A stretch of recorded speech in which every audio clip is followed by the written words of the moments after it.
This looks good. How's it sound? How's it sound? It sounds good. We got sound. Okay. You wanted the rain. Unique shooting conditions. I'm rolling video. I'm rolling sound. Okay. I'm rolling a joint. Let's go. The Rose.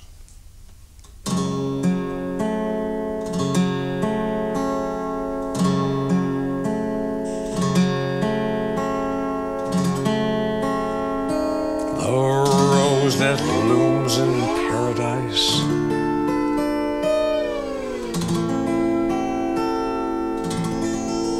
burns with an ecstasy too sweet for mortal eyes.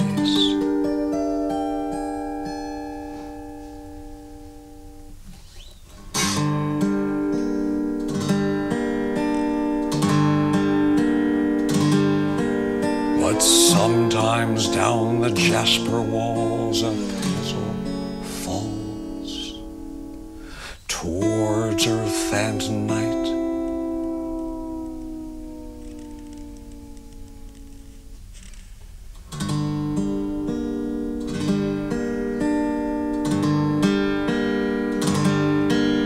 To have it is to have delight beyond compare.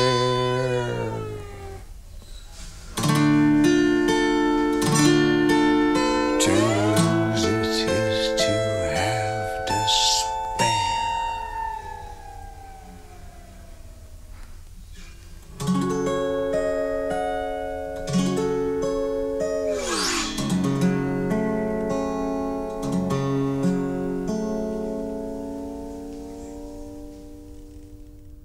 When I ran into the music of Harry Partch, I was just blown away. It was the weirdest, most wonderful thing I'd ever heard. I didn't even know what to do with it. Partch's music, I didn't just like it. I didn't just love it.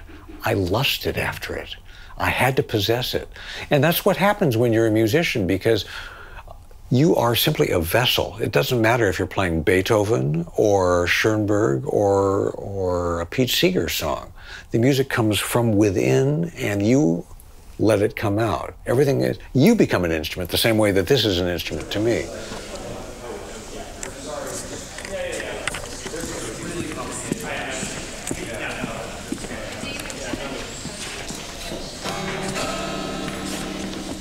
He actually came to Southern California to study to become a piano virtuoso, to play concertos with orchestras. He studied at USC for 1 semester. The music wasn't speaking to him. So he ended up teaching himself out of libraries, just using library books, completely, again, he's an autodidact. And he ran into a most amazing volume by Hermann von Helmholtz. Helmholtz, a 19th century German physicist, decided he wanted to find out everything there was about music. And he wrote a book called On the Sensations of Tone. And in that book, he explored the concepts of tuning and scale and harmony, not from a cultural point of view, but from an anatomical point of view. Partch read that book, and that was the door that opened into a whole new world. He had written a lot of music for standard string quartet, for orchestra. He put it all on a pot-bellied stove in 1929 and burned it. He's got this famous line. He said, "First and foremost, I am a composer. I am a philosophic music man who, long ago, was seduced into musical carpentry. My music and my instruments are the expression of an ancient tradition in which sight and sound unite toward the achievement of a single dramatic purpose. This is not concert music. It finds its highest purpose in collaboration with other arts, with dance, with tragedy, with satire, with farce, and, in the present instance, with the art of film." He basically went way back to first principles. Music, it's all about human experience, the human voice. And the human voice does not use the scales we find on the piano, right? It glides, it goes up and down. And for that, you need smaller intervals, because we speak in tiny little increments of going up and down. If we talk like this all the time, it would be like an opera, wouldn't it? I mean, it's like fake and forget it. That's why the microtones. So this is a copy of Harry Partch's first chromelodeon. In a normal piano, 1, 2, 3, 4, 5, 6, 7, 8. But that's the scale. You usually have 12 notes. 1, 2, 3, 4, 5, 6, 7, 8, 9, 10, 11, 12. There's an octave. Follow me on that.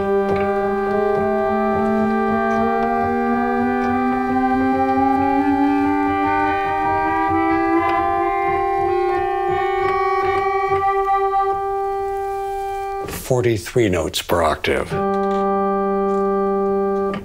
Mozart grew up listening to the musical instruments that were around him, and I'm sure he imagined different combinations of those things. But how do you imagine something that doesn't exist yet?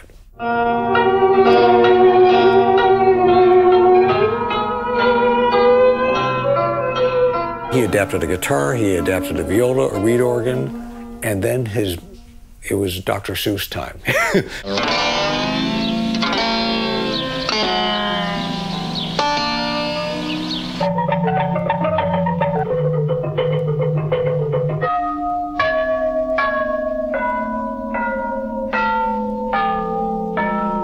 Right-hand strokes this way are major. Oh, yeah. And then on a hexaddle basis, and so forth. Left-hand strokes are minor. And then the hexaddle bass is underneath. This section I call the gourd tree.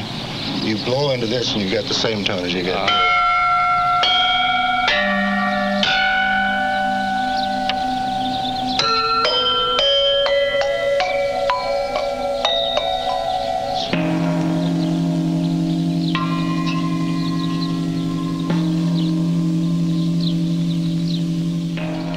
Come a little forward too, because somebody has to stand there to play it. Oh, okay. So about 4 inches. Got it? This guy is down a bit. Okay. Obviously, he was always single-minded. That was his concept. I mean, he was stuck in a situation where nobody really understood what the heck he was doing. Bam! 1934, 1935. There's no work anywhere. I mean, he was cutting lawns, he was doing garden work, he was doing anything he could just to keep alive in order to keep his music alive. And at one point he said, you know, I'm tired of begging, I'm just going to forget it for a while. And he grabbed his viola and he hit the road. He was an itinerant, he was homeless, he worked picking fruit, he traveled all up and down the West Coast, following the crops, just like so many immigrants do now and even then. He said, here I am, I'm at the fountainhead of American music. It's the people. He would hear things like a quarrel in a potato patch, right? And he would write it down, the pitch contours. Hey, Mac, is that blanket big enough for 2? Leaving San Francisco, California.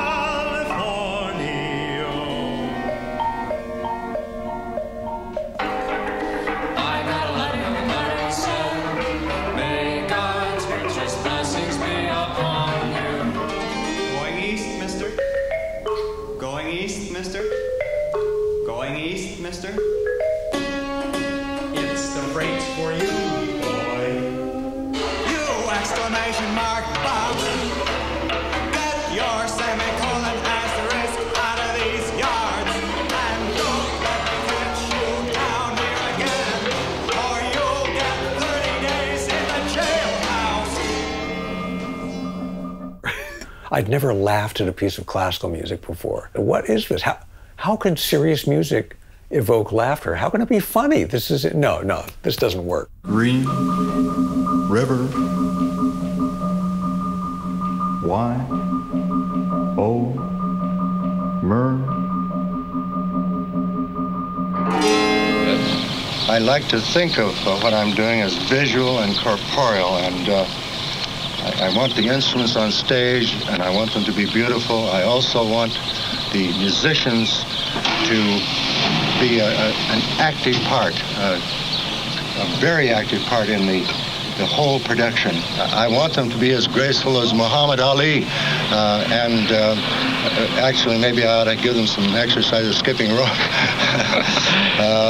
And I also like them to be in costume and with a headdress or whatever, just to get away from the mundane and the pedestrian. But my direction, where I'm at, is in ancient ritual in modern terms. But he even said, look, there's lots of theories. There's lots of new musical instruments. But all the theories in the world, they're just without music to back them up. They're like so many scraps of paper in a whirlwind. And that's what makes Partch different. It's not his materials, it's what he did with them. That's the exciting thing. Why else would I spend 20 years of my life spending thousands of hours and many more thousands of dollars creating something just for an idea? No, it's because the music is so damn good.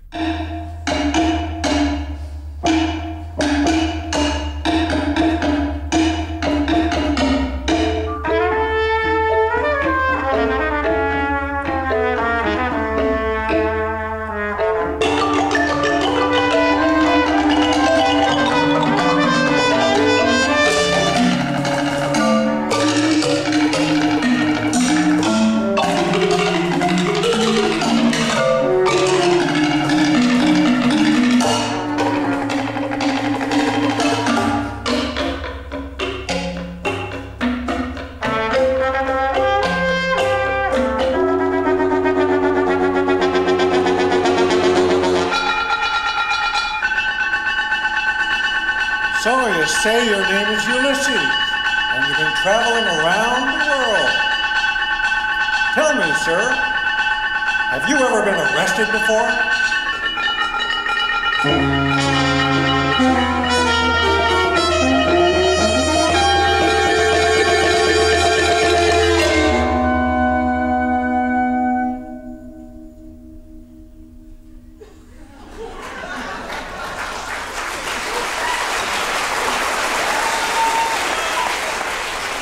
In his own life, he just complained he'd been ignored to death his whole life. That's not the case anymore. And for me, what a deep pleasure to not only be able to make this music, because that's the real treat. You know, as I'm fond of saying, you know, I love performing, but my favorite part is being inside the music, spending hours and hours at home, recreating it, have this music come off of the instruments into my face, to be in that, to be able to share it with the public is fabulous. To be able to record it and get it out there is incredible. And then to get a Grammy for that, I mean, doesn't get any better than that.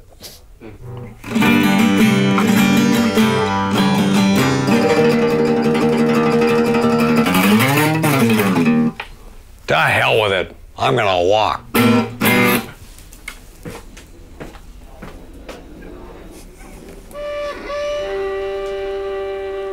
By a pale lantern under the cold moon, we were drinking heavily together.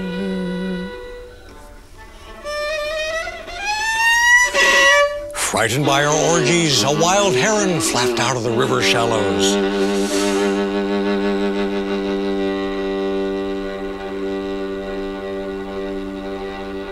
It was midnight.